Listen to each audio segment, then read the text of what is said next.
전주 외곽의 조용한 마을, 대나무 숲 옆에 자리 잡은 한옥에서 서윤이는 매일 아침 일찍 일어나 창밖을 바라보았다. 벚꽃이 흩날리는 봄이면 그녀의 마음도 꽃잎처럼 설렘으로 가득했다. 11살 소녀의 눈에는 세상 모든 것이 신비롭고 아름다웠다. 아빠가 오늘은 어떤 선물을 가져오실까? 서윤이는 창가에 앉아 멀리 지평선을 바라보며 중얼거렸다. 화물차 운전사인 아버지 지훈 씨는 전국을 다니며 딸을 위해 특별한 선물들을 모아왔다. 때로는 나무로 만든 부적이, 때로는 민화가 가득한 책이 그녀의 보물이 되었다.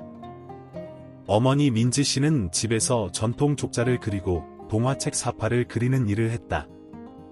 서윤이는 어머니가 그리는 신비한 생물들과 마법 같은 풍경들을 보며 자신만의 상상의 나래를 펼쳤다.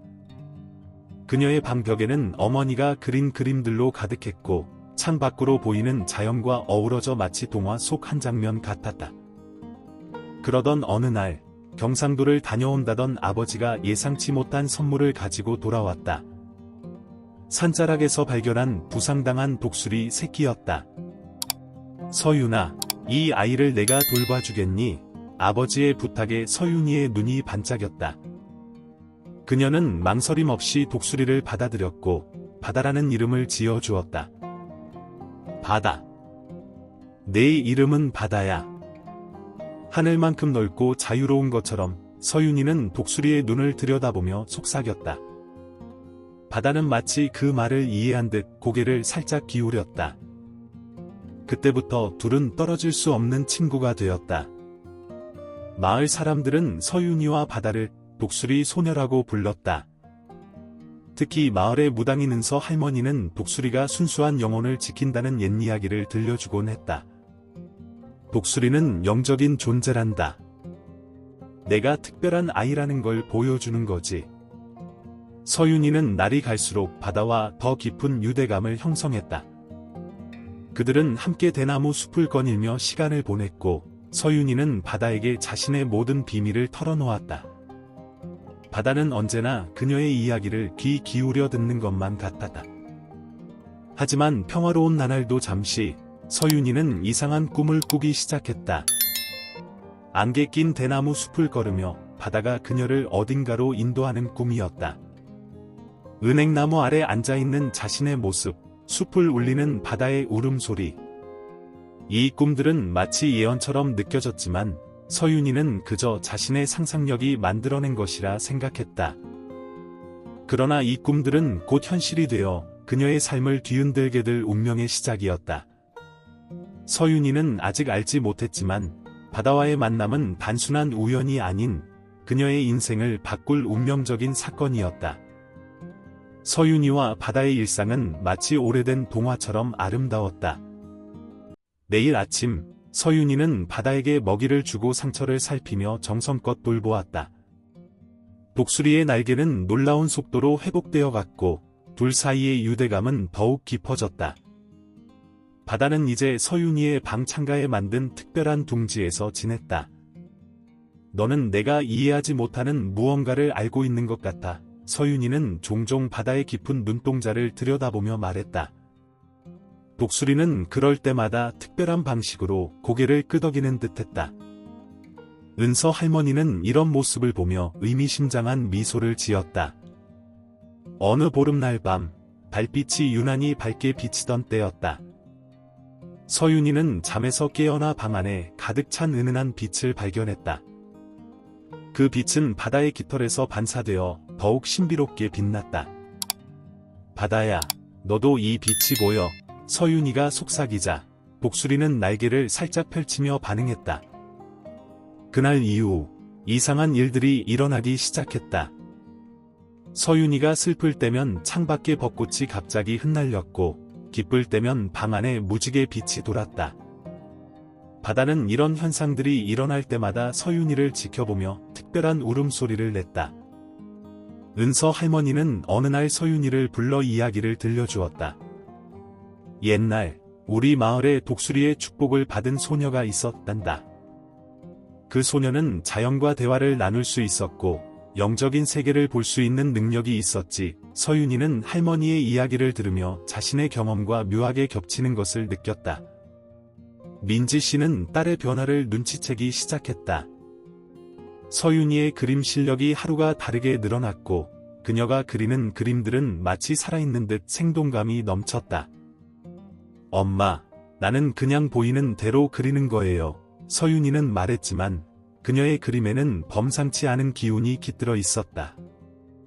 지훈 씨는 장거리 운전을 하면서도 딸의 이야기를 전화로 매일 들었다.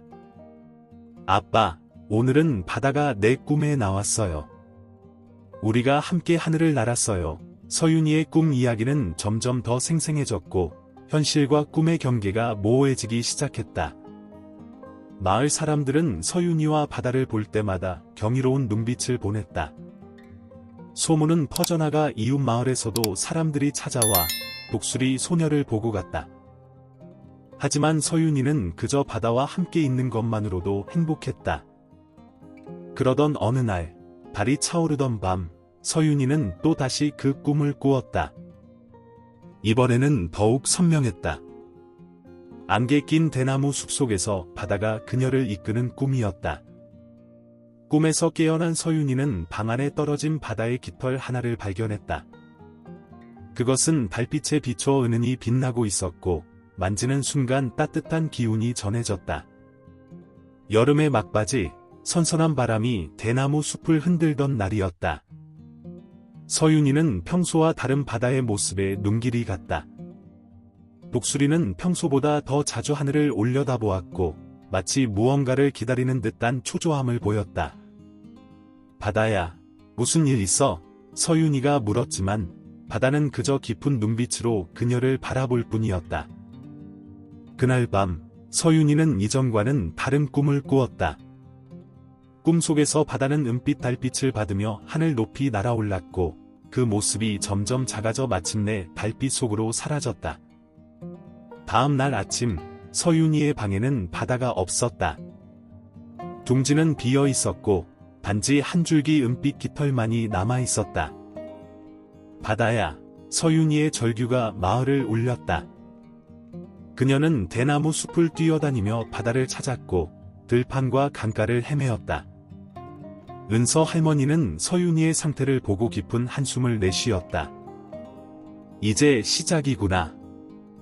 할머니는 중얼거렸지만 더 이상의 설명은 하지 않았다. 대신 서윤이에게 특별한 부적을 건네며 말했다. 이걸 항상 몸에 지니거라. 너와 바다는 특별한 인연이야. 며칠이 지나도 바다는 돌아오지 않았다. 서윤이의 건강이 급격히 나빠지기 시작했다. 처음에는 단순한 피로감이었지만 점차 가슴이 답답해지고 숨쉬기가 힘들어졌다. 의사들은 원인을 찾지 못했고 민지 씨와 지훈 씨는 딸의 상태를 보며 가슴을 졸였다. 엄마, 바다가 보여요. 서윤이는 자주 헛것을 보는 듯했다. 창밖을 바라보며 미소 짓다가도 갑자기 눈물을 흘렸다. 그녀의 그림들도 변하기 시작했다. 모든 그림에는 하늘을 나는 독수리가 있었고 신비로운 빛으로 가득했다. 마을 사람들은 서윤이를 위해 기도를 드렸고 각자의 방식으로 도움을 주려 했다. 절에서는 불공을 드렸고 교회에서는 기도회를 열었다. 하지만 서윤이의 상태는 나아지지 않았다. 오히려 그녀의 영혼이 점점 멀어지는 것 같다. 은서 할머니는 매일 밤 서윤이의 집을 찾아와 구슬했다. 향을 피우고 북을 치며 영적인 세계와 소통하려 했다. 이 아이의 영혼이 독수리를 따라가려 하는구나. 할머니의 말에 민지 씨는 눈물을 흘렸다. 어느 보름날 밤, 서윤이는 달빛에 이끌려 홀로 대나무 숲으로 들어갔다. 그곳에서 그녀는 놀라운 광경을 목격했다. 달빛이 만든 은빛길이 숲속에 펼쳐져 있었고 그 끝에서 바다의 울음소리가 들려왔다. 하지만 그곳에 도달하기 전에 서윤이는 쓰러지고 말았다. 서윤이가 대나무 숲에서 발견되었을 때 마을 전체가 발칵 뒤집혔다. 달빛 아래 쓰러져 있는 소녀를 마을 청년들이 발견했고 곧바로 전주 국립병원으로 옮겨졌다. 의사들은 그녀의 상태를 이해할 수 없다고 했다. 모든 검사 결과는 정상이었지만 서윤이는 깊은 잠에 빠져 있었다. 이건 단순한 병이 아니에요. 은서 할머니가 병실을 찾아와 말했다. 서윤이의 영혼이 지금 특별한 여정을 떠나고 있어요. 할머니의 말에 민지 씨와 지훈 씨는 혼란스러워했지만 딸의 상태를 보며 그 말을 무시할 수 없었다. 병실에 누워있는 동안 서윤이는 전혀 다른 세계를 경험하고 있었다. 그녀의 의식은 맑았고 바다와 함께 하늘을 날아다니고 있었다. 그들은 구름 위를 걷고 은하수를 건너며 산과 바다를 자유롭게 넘나들었다. 이 여행에서 서윤이는 자신과 바다가 왜 특별한 인연으로 맺어졌는지를 조금씩 이해하기 시작했다. 뉴스는 빠르게 퍼져나갔다. 독수리 소녀의 이야기가 전국적인 관심을 받기 시작했다. 많은 사람들이 그녀의 이야기에 감동받았고 전통적인 영적 세계와 현대의학이 만나는 지점에서 일어나는 신비로운 현상으로 여겨졌다. 은서 할머니는 매일 밤 병실에서 작은 의식을 치렀다. 향을 피우고 무가를 부르며 서윤이의 영혼을 인도하려 했다. 그러던 어느 날 할머니는 중요한 사실을 깨달았다. 서윤이는 선택받은 아이예요. 그녀의 순수한 영혼이 이 시대에 필요한 메시지를 전하기 위해 독수리와 함께하게 된 거예요. 민지 씨는 딸의 병실 벽에 그림을 걸어두었다. 서윤이가 그동안 그렸던 그림들이었다. 그림 속에는 항상 독수리가 있었고 신비로운 빛이 감돌았다.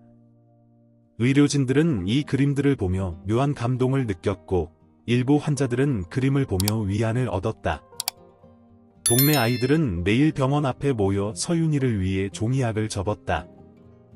병실 창가에는 수백 마리의 종이약이 걸렸고 그것들이 바람에 흔들릴 때마다 마치 작은 기적을 기다리는 것 같았다. 어느 보름날 밤, 달이 가장 크고 밝게 빛나던 때 병실에 이상한 일이 일어났다. 창문을 통해 들어온 달빛이 서윤이의 몸을 감싸기 시작했고 그녀의 숨소리가 달라지기 시작했다.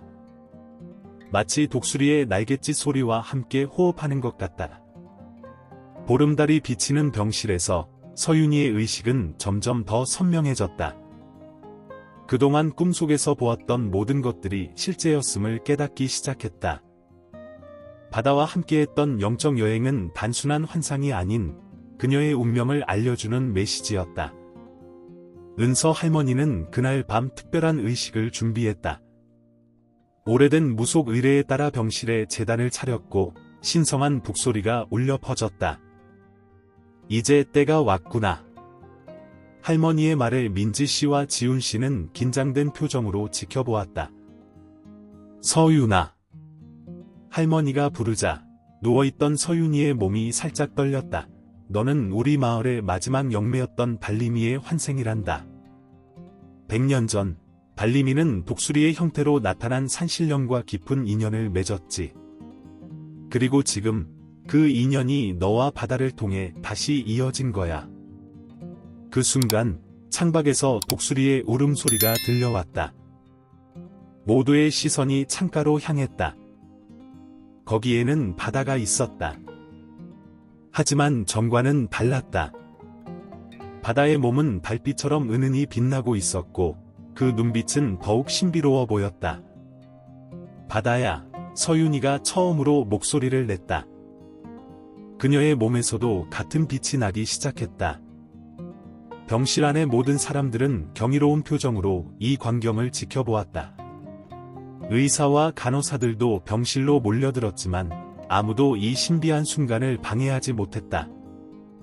서윤이는 천천히 몸을 일으켜 창가로 걸어갔다. 그녀의 발걸음은 마치 구름 위를 걷는 것처럼 가벼워 보였다. 창가에 다다른 서윤이는 바다와 눈을 마주쳤다. 그 순간 모든 것이 명확해졌다. 할머니, 이제 알겠어요. 서윤이의 목소리는 맑고 강했다. 바다는 저를 깨우러 온 거예요. 제 안에 잠들어 있던 영혼을 일깨우기 위해.